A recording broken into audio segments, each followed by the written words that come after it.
কোনটি বাকযন্ত্র? উত্তর হচ্ছে কিন্তু ফুসফুস। ফুসফুস থেকে তৈরি বাতাস কিসের মাধ্যমে বের হয়? উত্তর হলো নাসারন্ধ্র আর হচ্ছে মুখ বিবর। বাক প্রত্যঙ্গের সবচেয়ে বাইরের অংশের নাম কি? বাক প্রত্যঙ্গের সবচেয়ে বাইরের অংশের নাম হচ্ছে ঠোঁট বা ওষ্ঠ, ওষ্ঠ বা ঠোঁট। বাকযন্ত্রের মধ্যে সবচেয়ে সচল ও সক্রিয় প্রত্যঙ্গ কোনটি? উত্তর হচ্ছে জিভ। মুখ গহ্বরের কোন অংশে তালুর অবস্থান? উত্তর হলো উপরে তালুর অবস্থান। নাসিক্য ধ্বনি তৈরি হয় কিভাবে? উত্তর হচ্ছে আলাজিভ নিচে নেমে গেলে।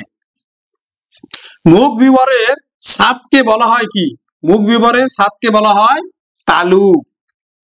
ধ্বনি সৃষ্টি হয় কিসের মাধ্যমে?